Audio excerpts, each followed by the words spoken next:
Fala galera, tudo bem com vocês? Professor Eduardo Santos na área, para a gente dar início a mais uma aula de revisão de Direito Constitucional aqui para o terceiro ENAM no Magistrar. Bora lá? Meus amigos, para esse bloco eu separei 3 temas importantes para essa prova do terceiro ENAM. O primeiro tema é poder constituinte, tenho apostado bastante nesse tema. O segundo, alguns cases de direitos fundamentais decididos pelo Supremo e de grande relevância para essa prova. E também súmula vinculante, também é um tema que eu estou apostando muito mesmo para essa prova, tá? Então vamos lá. Deixa eu já colocar o nosso material, né, aqui. Vamos colocar o material na sua tela. Deixa eu puxar aqui, colocar aqui, né, para a gente poder projetar esse material na tela. Janela, aqui, compartilhar. Vamos lá, vai aparecer. Aí, ótimo. Meus amigos, então tá aí, tá na tela, né? A gente vai trabalhar, começa a trabalhar então com esses temas. Deixa eu colocar aqui. E o primeiro tema é poder constituinte. Vamos lá? Olha só, meus amigos. Poder constituinte é um tema bem batido, né, de prova, por mais que a gente saiba disso. A gente sabe que o ENAM também gosta do tema e ele vai vir. A FGV faz muitas questões de poder constituinte. Eu diria que de teoria da Constituição, poder constituinte é o tema mais explorado pela FGV. Então, é preciso ter carinho com esse tema e eu aposto muito nele nessa prova, né? Então, vamos lá. Olha só. Eu trouxe aqui, em primeiro lugar, um esquema mental aqui mesmo, um organograma simples, mas muito relevante, de poder constituinte, que tirei, inclusive, do meu manual de direito constitucional.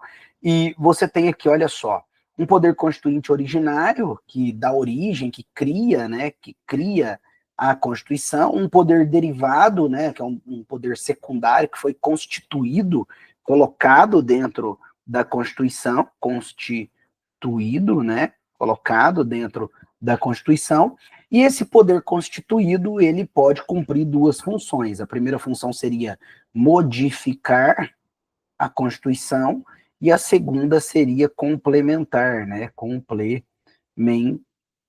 Essa função de complementação, que é o poder constituinte decorrente, ela é exercida especialmente pelas constituições dos estados e também pela lei orgânica do Distrito Federal, né? Porque nós temos na jurisprudência do Supremo que a lei orgânica do Distrito Federal ela tem natureza de Constituição. Já as leis orgânicas dos municípios não, né? Aí o Supremo Tribunal Federal diz que as leis orgânicas dos municípios não teriam natureza constitucional, tá? Somente a lei orgânica do Distrito Federal. Beleza?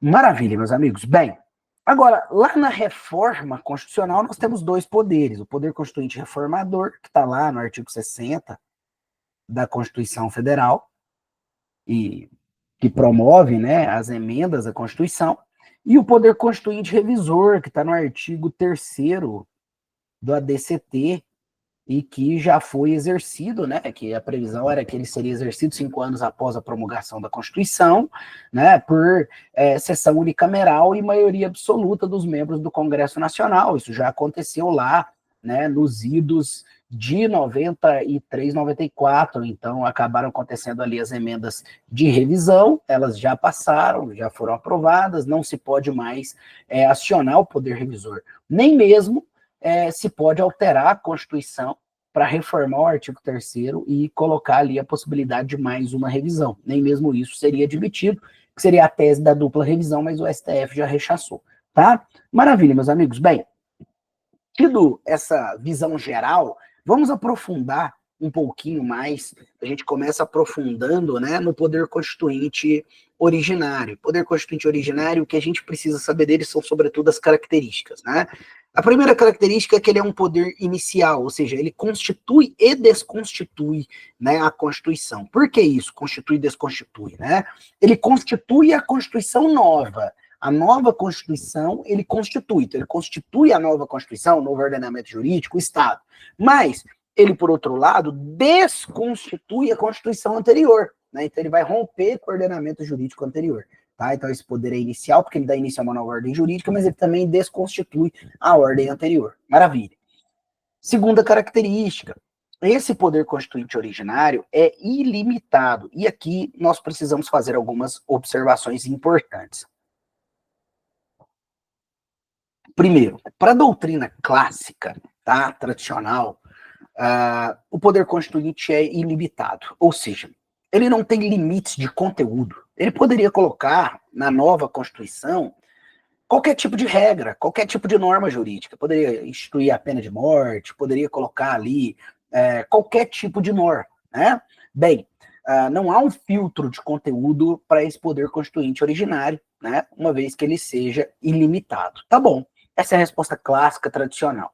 Só que se a questão quiser, digamos, aprofundar um pouco mais, ela pode colocar que a doutrina contemporânea, a doutrina moderna, ela tem defendido que esse poder constituinte originário, ele encontraria alguns limites excepcionais, especialmente nas regras de direitos humanos, né? Então, direitos humanos básicos ali deveriam ser respeitados, né? E os cogens, tá bom? Direitos da gente. Então, essa perspectiva aí iria acabar limitando esse exercício do poder constituinte originário. Mas, para uma prova objetiva, em regra, a resposta será que ele é ilimitado, tá bom? No máximo, o que poderia ter na alternativa era uma observação desse tipo, beleza? Ótimo. Terceira característica, o poder constituinte originário, ele é um poder incondicionado, ou seja, ele não tem uma condição de exercício, né? Não tem uma forma de exercício pré-estabelecida. Não há um processo legislativo previamente estabelecido de como esse poder constituinte originário deve ser exercido. Porque, perceba, se vai criar uma nova Constituição, então não é possível prever como ela vai ser elaborada, se vai ser de forma democrática, outorgada, né?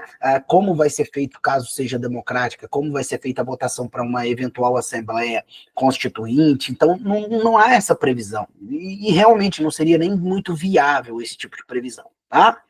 Bem, a quarta característica, esse poder constituinte originário, ele é autônomo, ou seja, ele não se sujeita a ingerências externas, né, de outros países, de organismos internacionais, querendo submeter o país, no caso o Brasil, a essa ordem externa, tá? E ele pode ser influenciado, mas ele não pode ser submetido, beleza? Bem, por fim, esse poder constituinte originário, ele é permanente, né? Então, uma vez que ele é utilizado para criar uma nova Constituição, ele não vai se exaurir, ele não vai ser revogado, nem nada dessa natureza. Ele continuará existindo, só que ele não estará sendo exercido, né? Por isso, alguns autores chegam a dizer que ele hiberna, né? Então, ele entra no período de hibernação, no qual ele não é exercido, mas ele continua ali, né? Caso venha a ser chamado novamente no futuro, ele poderá entrar em cena. Seria basicamente essas as 5 características desse poder constituinte originário. Maravilha. Bem, queridos, além disso, nós temos aqui, né, agora, o poder constituinte reformador. Esse daqui, o queridinho de prova, né? E você precisa estar bem atento sobre ele. Vamos lá, então, né? A gente começa com o seguinte, olha, o artigo 60 ele diz assim, a Constituição poderá ser emendada mediante proposta. Então ele traz um rol, né, um rol taxativo, segundo o STF, taxativo, de autoridades que podem propor as PECs, né? Quem é que pode dar início aqui? Quem tem iniciativa para propor as PECs. Então, seria 1/3 dos membros da Câmara ou 1/3 dos membros do Senado. Perceba que eu não preciso ter dos dois, basta 1/3 de qualquer um dos dois, tá? O próprio presidente da República também pode deflagrar esse processo. E, por fim, mais da metade das assembleias legislativas das unidades da federação por maioria simples, né? Ele diz que é maioria relativa, então maioria simples dos membros dessas casas, tá bom? Maravilha. O parágrafo 2º, ele vai estabelecer os limites circunstanciais. E aí, muito cuidado, né? Não é limite temporal.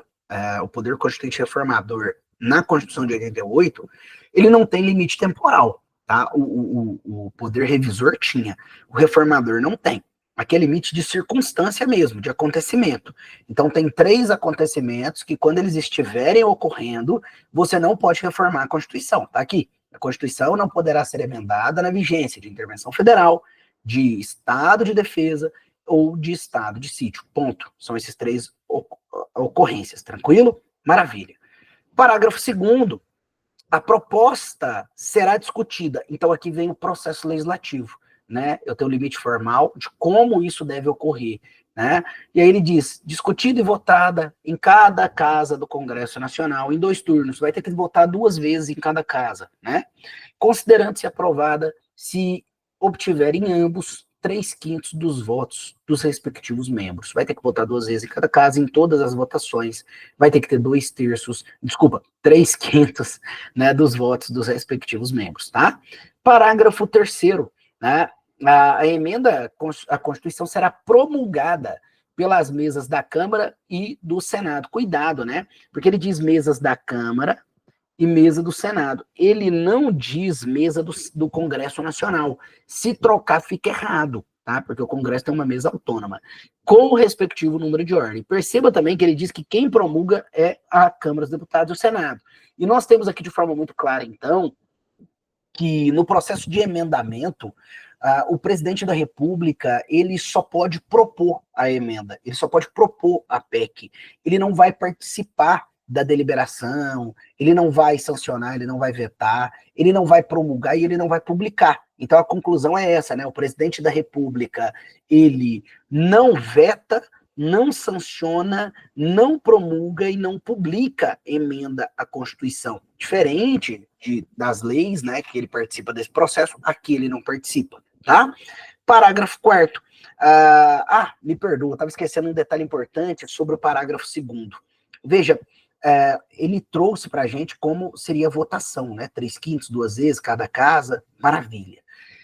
Uma pergunta importante é a seguinte, ele disse que seriam 2 turnos, então você tem que votar 2 vezes em cada casa, né? 2 vezes em cada casa. Pergunta, essas 2 vezes podem ser no mesmo dia legislativo? E a resposta, segundo o STF, pode sim. Então pode votar 2 vezes no mesmo dia legislativo, segundo o Supremo, não há nenhum problema, tá? Ponto. Agora sim, parágrafo 4º, vamos aos limites materiais, as chamadas cláusulas pétreas, né? Ele diz assim, não será objeto de deliberação proposta de emenda à Constituição tendente a abolir. Então perceba, eu posso reformar a cláusula pétrea? Claro que eu posso, pode sim, pode mudar a cláusula pétrea, não tem problema nenhum. Você não pode mudar de maneira tendente a abolir, mas mudar você pode e já foi mudado várias vezes, tanto para fazer reformas, quanto para fazer, para aumentar a proteção que elas dão, até mesmo excepcionalmente já se admitiu reformas que restringiram o âmbito de proteção, tá? Então vamos lá.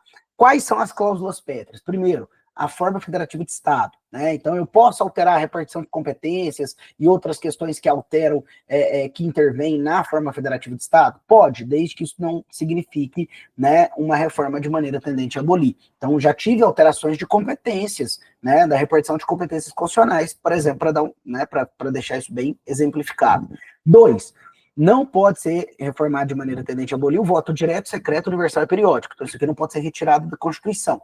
Tá, agora, o voto obrigatório pode. Perceba que não é uma característica que está aqui. 3, a separação de poderes. Então também é uma outra estrutura que não pode ser reformada de maneira tendente a abolir, mas reformar pode sim, tanto que nós já tivemos reformas, né, que mexeram nessa estrutura de repartição de poderes. 4, os direitos e garantias individuais, que aqui o Supremo tem interpretado de forma extensiva, abrangendo, então, direitos e liberdades tributárias, direitos sociais, direitos coletivos, tá? Então, no final, acaba que o Supremo tem tendido aí a uma interpretação de que aqui seriam os direitos e garantias fundamentais, né, como um todo, tá? Por fim, nós temos aqui o parágrafo 5º, não, mas antes de passar o parágrafo 5º, um detalhe importante, né? A redação do parágrafo 4º, ela diz assim, olha, não será objeto de deliberação proposta de emenda à Constituição tendente a abolir.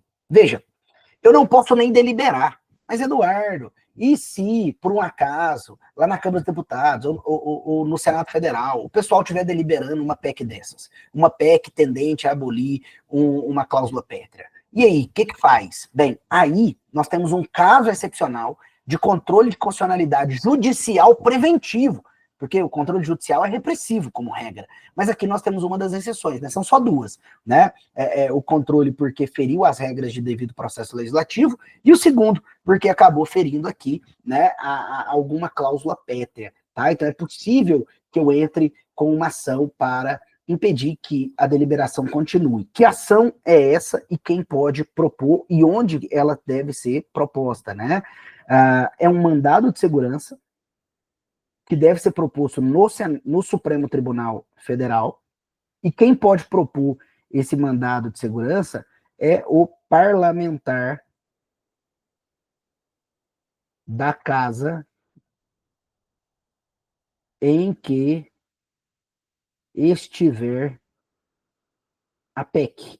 Então, a PEC está sendo deliberada lá na Câmara dos Deputados, qualquer deputado federal vai poder propor, então, esse mandato de segurança lá no Supremo para dizer, olha, Supremo, estão deliberando aqui uma PEC tendente a abolir alguma cláusula pétrea. E aí o Supremo vai dar uma ordem, então, para impedir que essa PEC continue sendo deliberada. Porque aqui nós temos controle de constitucionalidade judicial preventivo, tá? Maravilha. Por fim, nós temos aqui ainda um outro limite formal, de que a matéria constante da PEC, rejeitada ou havida por prejudicada, não pode ser objeto de nova proposta na mesma sessão legislativa, né? Sessão legislativa é ano legislativo, tá, pessoal? Ano legislativo.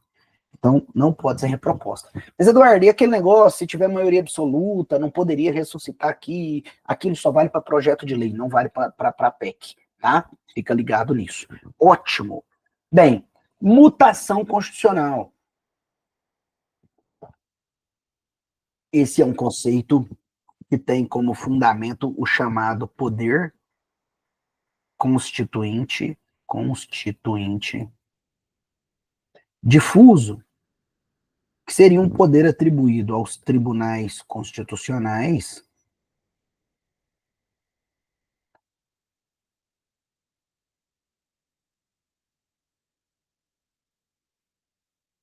né, de realizarem, por meio da interpretação da Constituição, uma atualização dessa Constituição, né? Só que, obviamente, né, esse poder constituinte difuso, ele tem limites, né? O próprio texto constitucional seria o principal limite, então não posso fazer interpretações contra o texto, interpretações que não são aceitas pela própria semântica do texto, ou interpretações, por exemplo, que contrariem, né, o próprio constituinte originário, que muitas vezes deliberou sobre muitas questões e não colocou na Constituição, porque simplesmente a escolha foi não colocar, ou seja, não queria mesmo aquela norma, né? Então, a ideia é essa, mas esse poder constituinte difuso, ele autoriza, por meio da interpretação constitucional, a própria alteração da Constituição. Mas por que isso?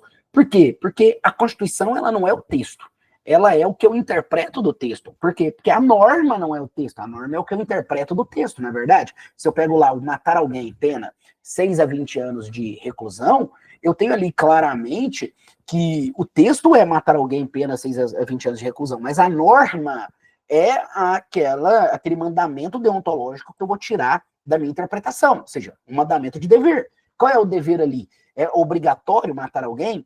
É permitido matar alguém? É proibido matar alguém? Então, a norma é essa, né? E a norma é proibido matar alguém, tanto que existe uma norma secundária que vai dizer para mim o seguinte, olha, se eu matar alguém, inclusive eu vou receber uma sanção do Estado por ter ferido a norma primária, que era uma norma que proibia que eu matasse alguém. Bom, é isso, né?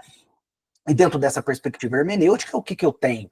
Eu tenho que a Constituição, num determinado momento, pode ser interpretada de uma forma, mas no futuro, passados muito tempo, ela pode vir a ser interpretada de outro. Então, se eu pegar lá o exemplo do foro por prerrogativa dos parlamentares, né, de 1988 até 2018, durante esse período aqui, olha, o Supremo entendia que o foro dos parlamentares era para quaisquer crimes Não importava a natureza do crime, né? Desde que cometido durante o mandato, mas era para quaisquer crimes. De 2018 para frente, o entendimento do Supremo mudou, né? Passou a ser o quê? Olha, são apenas para crimes em ofício, crime em ofício, ou seja, crimes cometidos durante o mandato em razão do exercício do mandato. Se forem crimes que não tenham relação com o exercício do mandato, não entra aqui. Ou seja, a interpretação do Supremo mudou. O artigo é o mesmo, o texto é o mesmo, mas a norma mudou. A primeira norma dizia, olha, o Supremo Tribunal Federal deve julgar qualquer crime cometido pelo parlamentar durante o exercício do mandato. A segunda interpretação diz, não, o Supremo Tribunal Federal só deve julgar crimes cometidos pelo parlamentar federal se o crime tiver sido cometido em razão do ofício, ponto. Então perceba, mudou a norma, a própria Constituição mudou, mas o texto permanece inalterado. O nome disso, mutação constitucional. Muda-se a norma, muda-se a Constituição, mas não muda o texto, né? Mutação constitucional, fruto do chamado poder constituinte difuso, tá bom? Maravilha, meus amigos. Bem, agora a gente vai tratar de algumas questões de direitos fundamentais importantes, né? A primeira delas em relação à titularidade dos direitos fundamentais. Bem, a titularidade principal é da pessoa humana, eles foram criados para a defesa da pessoa humana frente ao Estado, depois no Estado Social ganharam a perspectiva da promoção da pessoa humana, mas também oponível contra o Estado e assim por diante, né? Na Constituição brasileira fica muito claro no artigo 5º, né, caput, ele diz que todos são iguais perante a lei, sem distinção de qualquer natureza, assegurados aos brasileiros e aos estrangeiros residentes, né? Então, se ele fala brasileiro, é nato e naturalizado, não importa, e aos estrangeiros residentes. Então, ele diz que esse pessoal que vai ter direitos fundamentais, tá bom, mas e o estrangeiro não residente, que não mora no Brasil, turista, tá aqui, né, de passagem, esse cara, então, não tem direito fundamental? Claro que tem.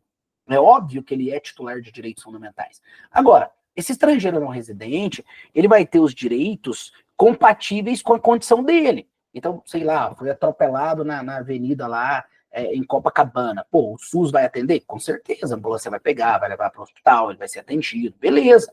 Agora, se ele chega lá, ele é mulher, quer passar as férias, não tá aguentando os meninos lá na orelha dele, né? Aí ele fala, vou matricular meu filho aqui 2 semanas na creche pública. Ele tem esse direito? Claro que não, né? Claro que não. Tranquilo? Por quê? Porque não é compatível com a condição dele de estrangeiro que não reside no Brasil. Ponto. É isso, tá? Agora, os nascituros, né, que são aqueles que ainda estão no ventre da mãe, mas não nasceram, eles têm direitos fundamentais? Veja, o Supremo, lá na decisão que declarou a constitucionalidade da lei de biossegurança e das pesquisas com células tronco embrionárias, e depois também na decisão de feto anencefalo, disse que nascituro não tem direito fundamental. Isso aqui é o Supremo, né? Ele disse, olha, não tem direito fundamental. Tem ali uma expectativa de direito, caso venha a nascer, né, com vida, aí sim será titular de direito fundamental. Se tivesse direito fundamental, seria sob uma condição suspensiva, tá? Bem, e os mortos? Bem, os mortos, meus amigos, em regra não teriam direitos fundamentais, mas existe a possibilidade da própria família do morto preservar a honra, a imagem desse morto, e ainda tem um detalhe interessante, porque existe um direito fundamental que é específico dos mortos, esse aqui é dos mortos mesmo, que é o direito ao sepultamento, né? Então a doutrina sepultamento, a doutrina defende esse como um direito fundamental dos mortos, tá? Pessoas jurídicas têm direitos fundamentais? Sim. Qual é o fundamento? As pessoas jurídicas são formadas por pessoas físicas, né? Não existe uma pessoa jurídica sem uma pessoa natural. Então, em razão disso, essa pessoa jurídica, ela deve também ter preservado seus direitos fundamentais para a proteção dessas próprias pessoas. Então, quais direitos essas pessoas jurídicas têm? Né? Elas têm os direitos que sejam compatíveis com a natureza dela. Então, a pessoa jurídica pode ter propriedade? Pode, então ela tem o direito fundamental à propriedade. Ela pode ter nome? Pode, então ela tem direito fundamental ao nome. Ela pode ter imagem? Sim, então ela tem direito fundamental à imagem. Agora, ela pode ter honra? Não, porque honra é uma questão moral. Como é que ela vai ter? Não tem como. Então ela não tem direito fundamental à honra. Né? Ela pode ter vida? Não, também não. Então ela não tem direito fundamental à vida. Ela tem de liberdade de locomoção? Também não. Então ela não tem direito fundamental à liberdade de locomoção. A regra é essa. Tem os direitos fundamentais que são compatíveis com a natureza dela. Pessoas jurídicas de direito público. Quem é? É o Estado. pessoa jurídica de direito público é o Estado. O Estado tem direito fundamental? Isso aqui é uma loucura, né? Porque os direitos fundamentais foram criados para serem opostos ao Estado.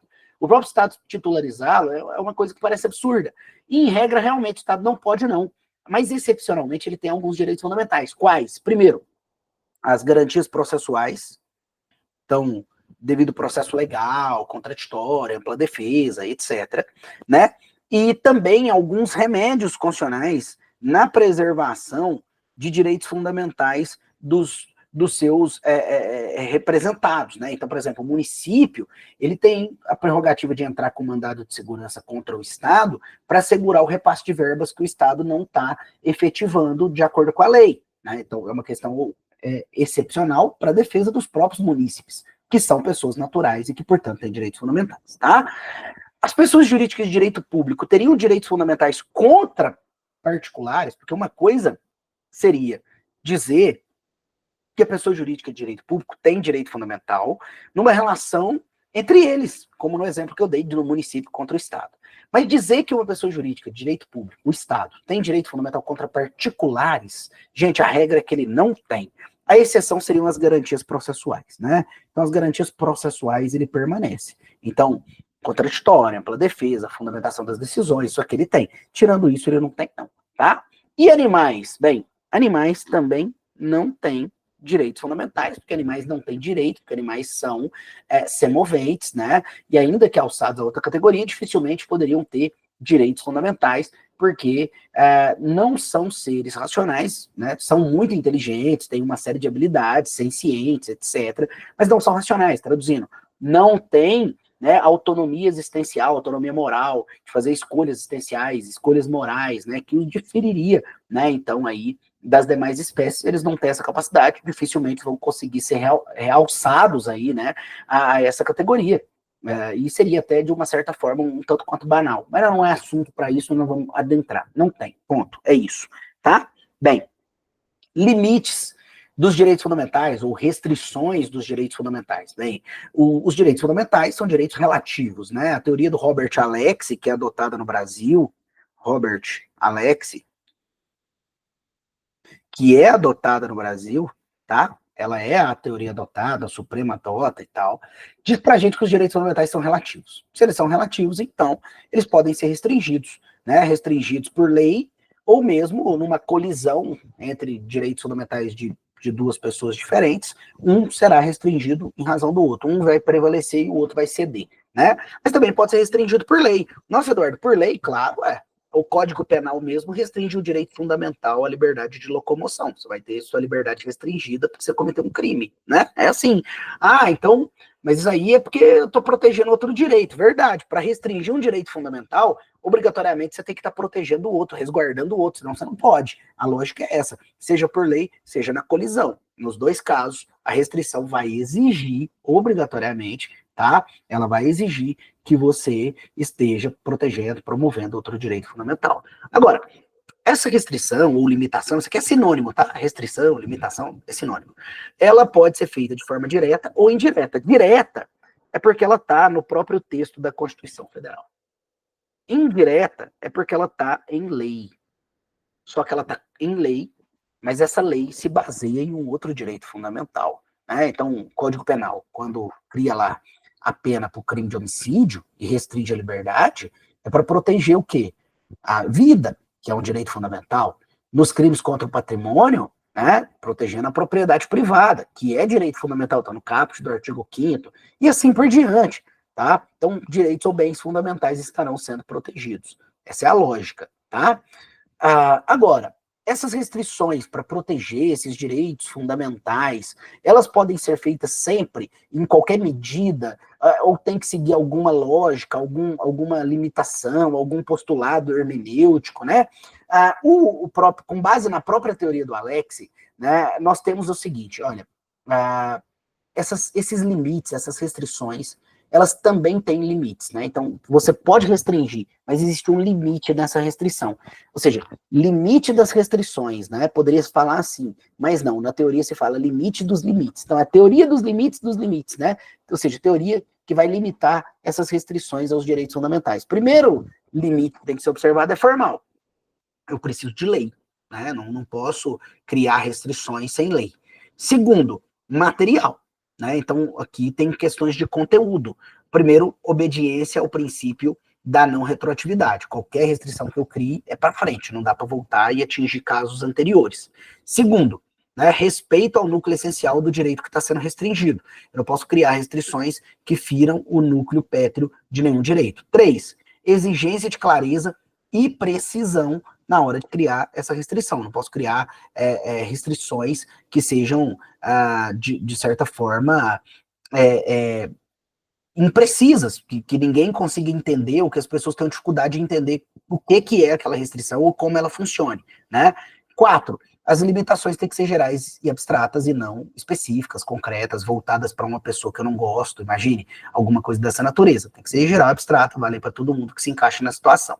E, por fim, 5, as limitações têm que ser proporcionais, ou seja, tem que seguir a máxima da proporcionalidade do Alex, né? A máxima da proporcionalidade, né? Respeitando lá, então, adequação, necessidade, proporcionalidade sentido estrito, lá dentro da teoria do Alex, beleza? Agora, vamos a alguns temas importantes, né? Aborto, feto-anencefalo. O Supremo disse que o aborto do feto-anencefalo é um aborto legítimo, constitucionalmente protegido, e, portanto, o crime de aborto não pode alcançar o aborto do feto-anencefalo. Razão, por quê? Porque a lei brasileira diz que quando você tem um sistema nervoso inoperante, você é considerado morto. E aí declara-se uma coisa bem famosa chamada morte cerebral, desliga seus aparelhos e pronto. Se for doar o órgão, beleza, doa, mas se não, realmente é morte e acabou. Esse mesmo critério, usado para o feto-anencefalo, significa que o feto-anencefalo é morto e não vivo. Porque, veja, o feto-anencefalo, ele ou não tem sistema nervoso, ou se tem, ele é inoperante. Então, dá na mesma, por equivalência, né, o Supremo aqui aplicando, então, a própria lei de transplantes, diz que o feto-anencefalo seria morto. E, portanto, não dá para ter crime contra a vida nesse caso. E aborto é crime contra a vida. Tá. Aborto até o 3º mês de gestação. Nós temos 2 precedentes no Supremo, na verdade, um julgado e um não, né? O que foi julgado é um HC da primeira turma, e a primeira turma disse que o aborto até a 3ª semana de até o 3º mês de gestação, 12ª semana de gestação, não pode ser considerado crime. Perceba que nesse caso, obviamente, né, é um precedente que não é vinculante. Tá? E nem é erga omnes, porque foi um HC dentro de uma turma. Então não é nem erga omnes e nem vinculantes, é controle difuso, mas não teve repercussão geral, então é um mero precedente, não é precedente vinculante, não tem efeitos erga omnes, não tem efeitos vinculantes, tá? Então ele só serve como um precedente, mas não é um precedente vinculante. Agora, nós temos atualmente no Supremo Tribunal Federal a DPF 442, em que se discute, né, a constitucionalidade do aborto voluntário até o 3º mês de gestação. E nós só tivemos um voto, que foi da ministra Rosa Weber, antes dela se aposentar, e ela votou pela inconstitucionalidade desse aborto até o 3º mês de gestação, né, inconstitucionalidade do crime, né, de aborto até o 3º mês de gestação. Ou seja, para ela, o aborto até o 3º mês de gestação deve ser legítimo, porque para ela a Constituição protege isso como um direito reprodutivo da mulher. Tá? E parou por aí, depois o julgamento foi suspenso, e é isso, beleza? Maravilha. Sim, a DPF, no caso, se passar, vai ter efeitos erga omnes e vinculantes, né? Bem, próximo ponto, liberdade de expressão artística, humor e racismo recreativo. Decisão recente do STJ, 2024, em que o STJ firmou o seguinte entendimento: olha, piada de natureza racista, né, piada racista, ela só pode se encaixar como racismo recreativo e só pode ser punida se o dolo for a ofensa, se o dolo for o racismo. Agora, se o dolo é o ânimos de brincadeira, né, se o dolo é caçoar, o ânimos jocande, né, aí não pode, aí não pode ser considerado crime. Por quê? Porque o crime de racismo exige dolo. Né? O crime de racismo exige dolo, e o dolo específico. Então, sem isso, não pode ser considerado crime de racismo, tá? No caso aí, a corte destacou que o fato de se tratar de um show de comédia, né, um stand-up comedy, já denota a presunção de que o ânimo é jocante, ou seja, é de brincadeira, é de zoeira, e portanto não pode ser punido, segundo o STJ, tá? Maravilha. Bem, racismo estrutural, racismo reverso, também decisão essa de 2025, inclusive, também do STJ, né?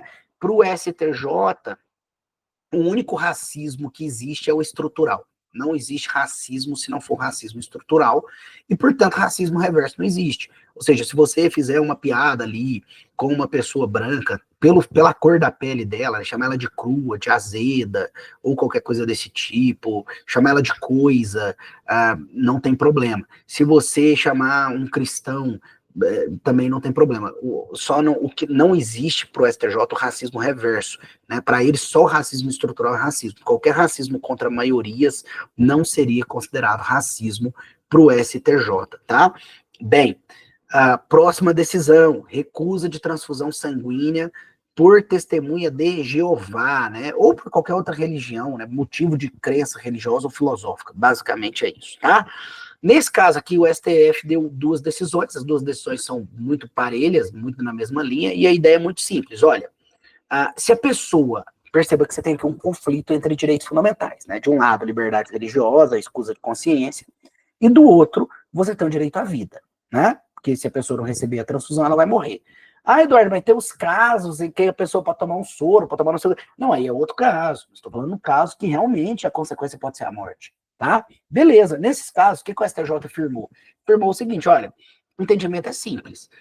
Se nós estivermos falando de alguém que é maior de idade, portanto tem capacidade civil, é alguém que está lúcido quando faz a escolha, fala assim, olha, eu não quero receber, prefiro morrer, beleza, né? E mais, está informado, olha, realmente, se você não receber, você vai morrer mesmo.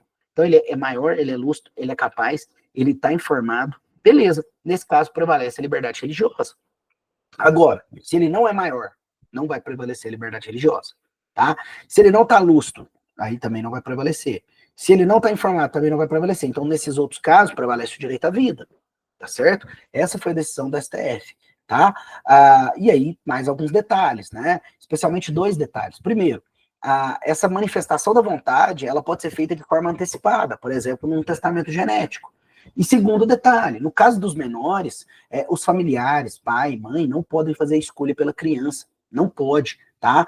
Se ele é menor, literalmente, ele não vai poder deixar de fazer a transfusão vai ser feita, mesmo contra a vontade, porque prevalecerá o direito à vida, tá? Só não será feito contra a vontade se ele for maior, lúcido, capaz, estiver em plena consciência quando faz aquela escolha, tá? É isso. Então, aqui as duas decisões, olha só. Transfusão, testemunha de Jeová, quando maiores e capazes, tem o direito de recusar procedimento médico que envolva transfusão de sangue com base na autonomia individual e na liberdade religiosa.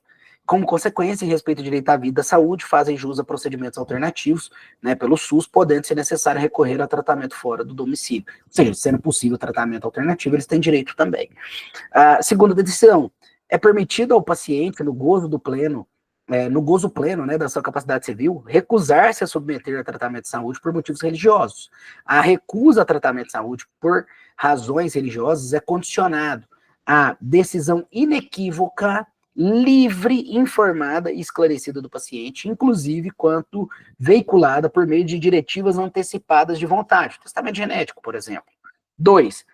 É possível a realização de procedimento médico disponibilizado a todos pelo sistema público de saúde, com interdição da realização da transfusão sanguínea ou outra medida excepcional, caso haja viabilidade técnico-científica de sucesso, ou seja, de fazer outro procedimento, né? Anuência da equipe médica com a sua realização e decisão inequívoca, livre, informada e esclarecida do paciente. Bem, é basicamente o que eu já havia resumido para vocês. Bem, liberdade religiosa e direitos das pessoas LGBT+. Esse caso aqui foi um caso de liberdade de expressão religiosa que envolveu o Marcos Feliciano, né, e o STF, né, acabou absolvendo o Marcos Feliciano depois dele ter sido condenado nas instâncias inferiores. Veja, o caso foi muito simples. acho que todo mundo viu esse caso na televisão, ou conheceu. Uma travesti vestiu Jesus Cristo, né, de Jesus Cristo, e fez uma interpretação de Jesus numa manifestação LGBT, acho que numa parada gay, alguma coisa assim, né? Vários líderes religiosos, líderes políticos, né, etc., se revoltaram com aquilo, porque aquilo é contrário à fé cristã. E fizeram várias críticas, né? E aí eu até coloquei aqui de forma expressa a crítica do Marcos Feliciano, tá aqui, olha. Imagens que chocam, agridem, machucam, isto pode? É liberdade de expressão, dizem eles. Debochar da fé na porta de uma igreja pode? Colocar Jesus num beijo gay pode? Enfiar um crucifixo no ânus pode? Despedaçar símbolos religiosos pode? Usar símbolos católicos como tapa-sexo pode? Dizer que sou contra isso não pode, sou intolerante, né? Então essa foi a afirmação do Marcos Feliciano. E o Supremo disse o seguinte, olha, isso aí é liberdade religiosa, liberdade de expressão, ele tem o direito de criticar ela, né? Do mesmo jeito que ela tem a liberdade artística ali e de expressão de ir lá e fazer essa manifestação, ele tem o direito de ser contra, de criticar e falar que ela tá errada, falar que aquilo ali é pecado, que ela tá ofendendo a fé dele, né, etc, fazer as colocações de acordo com a religião dele, falar que, sei lá, que ela tá profanando, que ela tá cometendo, sei lá, eu não sei nem o nome, blasfêmia, qualquer coisa desse tipo, é o direito dele, né, inclusive o STF deixou claro, né, que a crítica às pessoas LGBT ou ao movimento LGBT, bem como aos seus atos, não configura por si só discurso de ódio, nem homofobia, né? Todo mundo pode ser criticado, né? Não é porque você é gay que não, agora é proibido criticar. Se é gay, proibiu, não pode criticar. Não, não existe isso, né? Ademais, o STF destacou que a liberdade religiosa se mostra inseparável, isso aqui é a expressão do STF, tá? Do direito à livre enunciação de juízos morais embasados em doutrinas religiosas. Então, né, é uma questão de juízo moral totalmente livre, tá? Maravilha. Bem, liberdade religiosa e identificação civil, né? Esse foi um caso que envolvia a vestimentas religiosas que tampavam o rosto todo em fotos oficiais, né? Carteira de identidade, carteira de motorista. E o STF disse o seguinte, olha, é constitucional a utilização de vestimentas ou acessórios relacionados à crença ou religião nas fotos de documentos oficiais, desde que não impeçam a adequada identificação visual com o rosto visível, ou seja, o rosto tem que estar visível. Pode tampar as orelhas aqui, tampar o cabelo, né, com lenço e tal, mas o rosto tem que estar visível, foi a decisão do STF, tá? Maravilha. Direito à proteção de dados nos meios digitais. Decisão do STJ interessante, né? Disse o seguinte, é possível atribuir efeitos extraterritoriais à decisão da justiça brasileira, ou seja, o Brasil dá uma decisão, tem que cumprir fora do Brasil, a justiça fora do Brasil vai ter que cumprir, né? Que determina ao provedor de internet a retirada de conteúdo considerado ofensivo, ou seja, o provedor, ele tira no Brasil, mas ele não tira fora. Ó, vai ter que cumprir lá. Se não cumprir lá, o próprio corte brasileira, o próprio juiz brasileiro pode mandar retirar, né? Pelo menos no Brasil, ele vai ter condições de mandar retirar aquele provedor do ar, né? Então, ele vai ter que cumprir aqui, vai ter que cumprir lá. Se não cumprir lá, ele vai mandar retirar do ar aqui no Brasil, tá? Pois, embora a ordem para tornar o conteúdo indisponível seja baseada nas normas brasileiras, sua efetivação em outros países é um efeito natural do caráter transfronteiriço e global da internet, decisão da STJ, tá? Maravilha. Artigo C, súmulas vinculantes, né? O último tema, né? Achei que ainda estava em direitos fundamentais. Vamos lá. Eu até trouxe aqui, né? O artigo 103A, ele diz que o STF pode aprovar súmulas vinculantes por 2/3 dos ministros, ou seja, 8 ministros, após decisões reiteradas sobre matéria constitucional, né, a partir da publicação dessa súmula, então, na imprensa, que essa súmula vai ter efeito vinculante em relação aos demais órgãos do judiciário, administração pública direta e indireta, né, de todos os poderes e de todas as esferas aí federativas, tá? E bem como também cabe ao próprio STF proceder à revisão, cancelamento, né, dessa súmula. Bem, queridos, quem é que, quando se trata, né, me perdoa, acho que passou aqui sem querer, mas o que diferencia uma súmula de uma súmula vinculante? Isso aqui é muito importante para que você entenda bem esse assunto, né? A súmula, ela é um enunciado do tribunal. Ela condensa ali o entendimento do tribunal, o que o tribunal pensa a respeito daquele assunto, qual é a interpretação que ele faz, né? E essa súmula pode ser editada por qualquer tribunal pode ter súmula, tá? Agora, a súmula vinculante, ela é um enunciado que condensa o entendimento do tribunal, mas que vincula, ou seja, que constrange, que obriga ao cumprimento, tá? E ela constrange os demais órgãos do judiciário e a administração pública. Então, o que diferencia, em primeiro lugar, a súmula da súmula vinculante é isso, é que a súmula vinculante tem um caráter vinculante, obrigatório, quando a outra súmula não, tá? Detalhe 2, súmula qualquer tribunal pode fazer, súmula vinculante não, só o Supremo, tá? Maravilha. O objeto da súmula, segundo a própria Constituição, é a validade, a interpretação e eficácia das normas determinadas, né, acerca das quais haja ainda uma controvérsia atual, tá, que esteja acarretando grave insegurança jurídica, multiplicação de processos e assim por diante. Aprovação, revisão e cancelamento de súmula, isso que é muito interessante. Quem aprova, revê e cancela a súmula é o próprio STF, só que tem um detalhe, né, ele pode fazer isso de ofício, ou ele pode ser provocado. Quem é que pode provocar o próprio Supremo, né? Olha, o Supremo vai aí, faz uma súmula, ou retira essa súmula, ou revê essa súmula, né? Quem pode provocar o Supremo Tribunal Federal, em primeiro lugar, são os próprios legitimados das ações de controle concentrado. Então, quem pode propor a DI, a DC, a DPF, né, a DO, também pode propor a revisão e cancelamento de súmula, ou mesmo aprovação de súmula.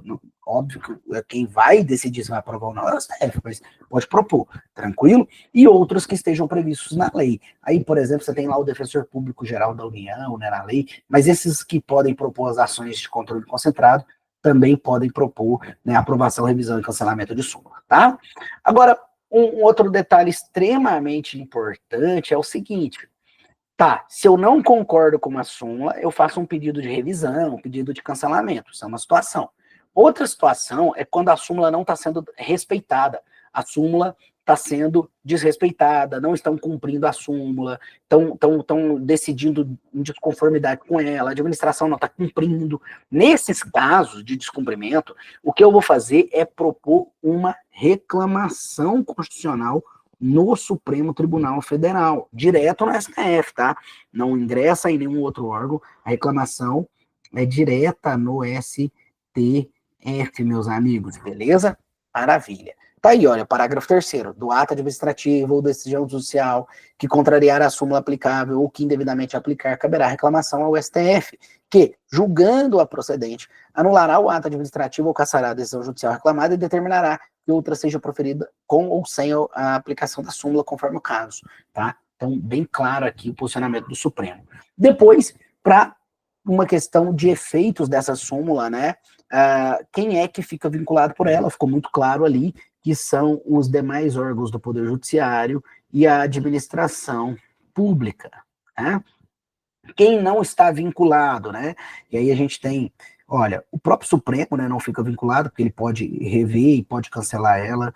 A função legislativa não é vinculada, né? A função legislativa não é vinculada. Os particulares também não ficam, porque ninguém pode ser obrigado a fazer ou deixar de fazer alguma coisa, se não é virtude de lei. Súmula não é lei, tá? E por fim, né, qual parte que vincula, né? Eu acho que até falei disso aqui na aula de controle, né? Nós temos a teoria restritiva e a teoria expansiva, também chamada de teoria dos motivos determinantes, né? A teoria dos motivos determinantes, ela vai dizer o seguinte, olha, quem vincula são os fundamentos mais o enunciado da súmula. Enquanto a teoria restritiva vai dizer, olha, não, o que vincula é apenas o enunciado. Os fundamentos não vinculam, né? O STF, ele adota, né, a teoria restritiva. Ele chegou a adotar no comecinho lá da sua jurisprudência a teoria expansiva, mas não é o que ele adota atualmente. Atualmente ele adota a teoria restritiva. Bem, tá aí, né? Chegamos, né, aí ao final da nossa aula, né, meus amigos. Já trouxe aqui para vocês também o meu manual. Quem ainda não tem e quiser garantir, me manda mensagem lá no Instagram, no @prof. Eduardo Santos. Eu tenho cupom de desconto lá para passar para vocês, né? Sempre tem o cupom de desconto do manual, do Revisaço, do Enan, às vezes a gente tem também, tem cupom de desconto de um monte de outras coisas, curso, etc. Procura a gente lá no Instagram, não deixa de me mandar mensagem, e também sempre tiro as dúvidas dos alunos, tá bom? Foi um prazer estar aqui com vocês para mais essa super revisão, e espero vocês, né, na aprovação. Eu tenho certeza que a galera que está fazendo aqui no Magistrar com a gente vai passar, mas vai passar em peso, eu não tenho dúvida. Deus abençoe vocês nessa prova, meus amigos. Tamo junto. Abraço.